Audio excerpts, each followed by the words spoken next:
What's going on, guys? It's been a while. Today we're going to go over Season 2 information, what's beyond Season 2, what I think Season 2 needs to be successful. We're going to talk about the Littlebird helicopter. Having used it myself, I have a decent amount to say about it. And on screen, I'll have gameplay from day 1 of Season 1 when they accidentally added it to Portal for 24 hours. I'm going to keep all the leaked information towards the end of the video. I would say a lot of it is pretty credible, though. I'll kind of let you know what I think is credible and what isn't, but there's some pretty good stuff in there. Then I also kind of want to talk about what I think Battlefield Season 2 specifically and beyond really needs to do to keep players engaged and keep the game alive, because in my opinion we really cannot have another season like Season 1 again. It was very mediocre. So yeah, let's just get into it. Let's go over the blog post first. So this came out a couple days ago. So they talk about how they're using labs to polish and refine Season 2 content. There has been gameplay posted on Reddit. If you guys do want to see the leaked gameplay, I'm just going to tell you now how to get there. I probably won't show it on screen, but you go to Battlefield 6, not Battlefield 6, you go to the Battlefield subreddit and you can find it pretty quickly. Scroll for about a minute, you'll probably find 2 or 3 videos on the new map and stuff, but we'll talk about it towards the end of the video. But that is how you find it if you guys are interested. So in this next session, they say they'll be testing one of Season 2's newest maps, new maps, plural. So there's at least 1 new map or 2 new maps coming in Season 2.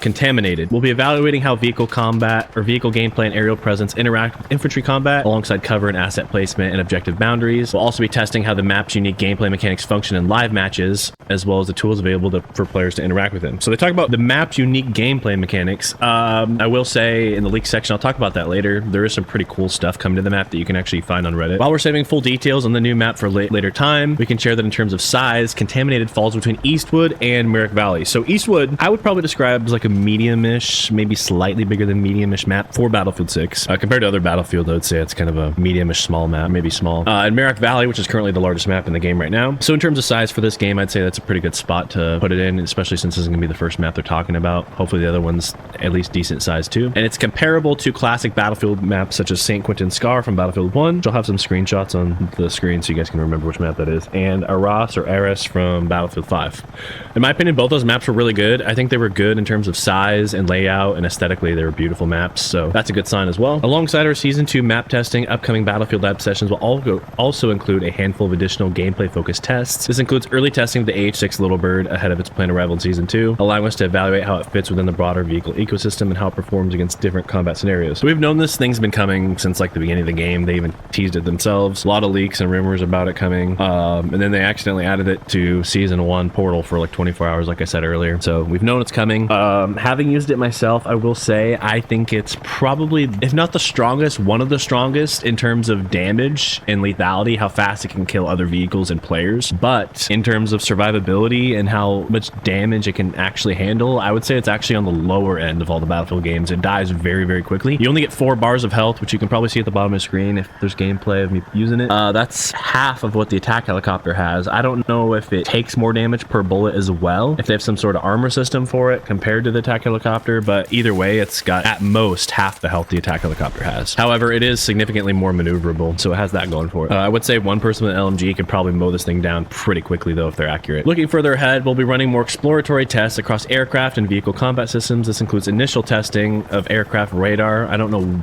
that's just initial testing of aircraft radar is crazy because they were supposed to have it launch, and technically there was a radar, so I don't know why they're saying initial testing. An important part of the aircraft gameplay experience and a system we're actively evaluating as part of future air combat improvements. So yeah, like I said, that should have been the game in the beginning, but it's good that they're working on it now at least, and they're going to have it in. In parallel, we'll be exploring a tuning package focused on rocket and vehicle interactions, including early adjustments to weapons such as RPGs and tow launchers, as well as vehicle handling considerations when countering rockets. Okay, I think this is good news. I think the RPG and tow are way too strong against air vehicles. However, against ground vehicles, I actually think they're in a pretty good spot. If it was me, I wouldn't change anything in relation to land vehicles, but air vehicles, the way they can nerf it to counter against that, I would say is probably velocity. For the RPG, the tow, I'm not really sure. Probably make the velocity way faster so it's harder to hit, or it just doesn't track as well, something like that. But in terms of damage, I actually think they're both in a really good spot. You should be able to one-shot down all the air vehicles with those two, but it shouldn't be, the velocity in the RPG is just way too fast. I think they need to nerf the velocity quite quite a bit, so it's slower, so it's harder to hit. Back in the old Battlefield games, it felt really rewarding to hit RPGs against air vehicles. In this game, it's like very common, so it's really not that big of a deal, and it's too strong. I do think they do need to buff all the other launchers though, because really the only viable one in the game, in my opinion, is the RPG. The Javelin's decent on long range, but other than that, it's always RPG. Future testing will also validate improvements we're making to hit registration and overall combat consistency, as is one of the more complex areas of development. And they kind of go in a little bit of detail on it, but basically they're working on testing, iterating, and validating these improvements as they progress, and they're going to have some adjustments in season 2 with more impactful updates coming in the later months. So this is going to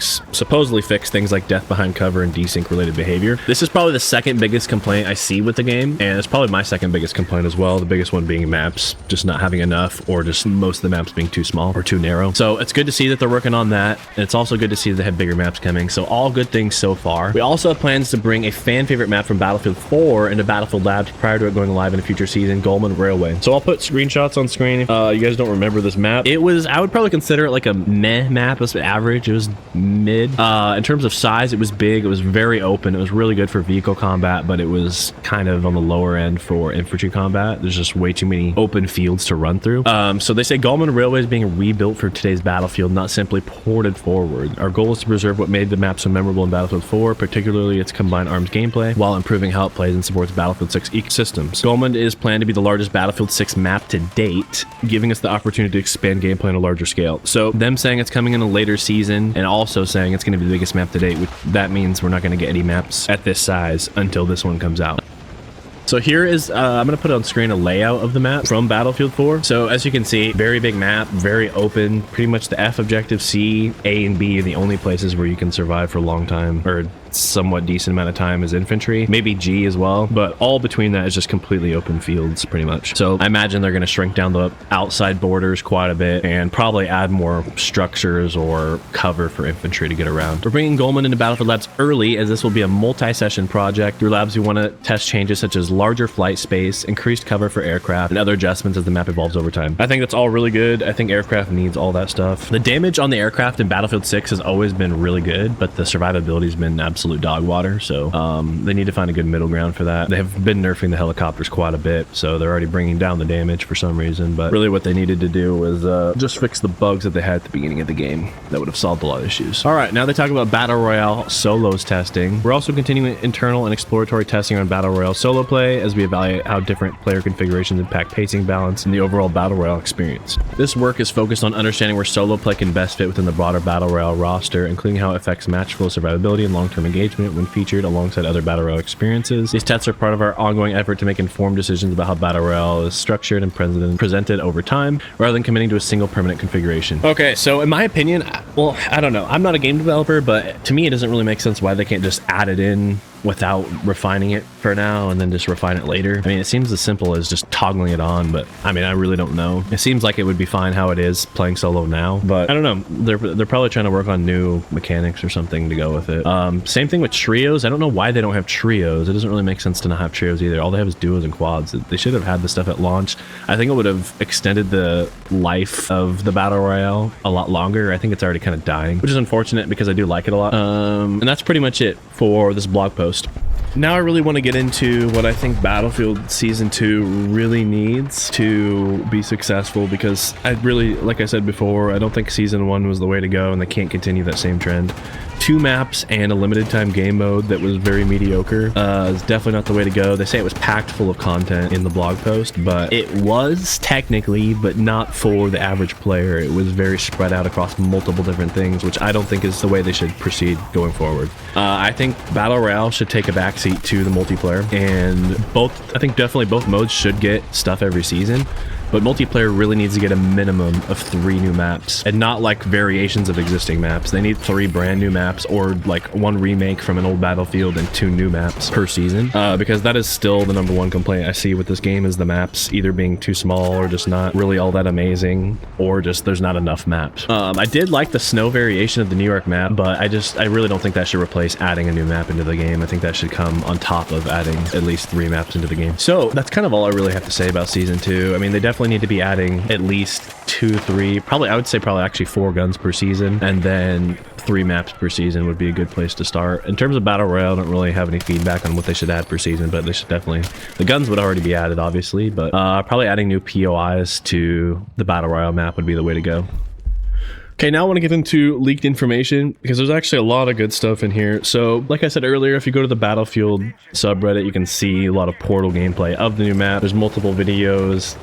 There's videos of the Littlebird on the new map, so you can kind of see for yourself how good it is. Like I said, there's a video, well, I didn't say this, but there is a video of the Littlebird fighting an attack helicopter and it absolutely decimates it. So you can kind of see that the miniguns on it are pretty strong.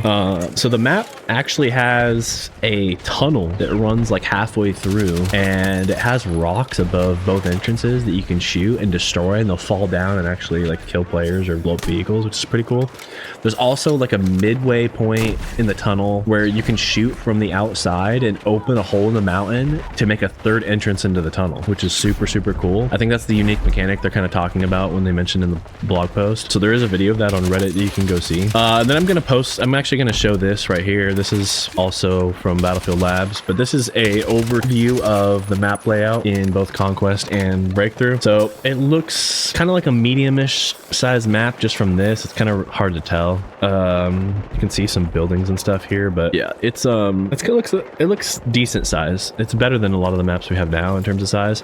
The Breakthrough, considering Breakthrough is my favorite mode and the mode I play most of the time, I'm not really looking forward to the layout for this. Looks really narrow. You can see down here the A objective is literally bordering one of the spawns. I mean, that can all change because it's from Labs, and I hope it does, but doesn't look too good considering. Look at this playable area right here. This is like the entire playable area that isn't a spawn. That is very rough. So I hope that changes. Yeah, it looks rough. I'll just say that. I'll leave it there. There's also been this leak floating around for a long time. I think it just came out in season 1. This is from Temporal, which I think he's actually been pretty on the money so far with leaks.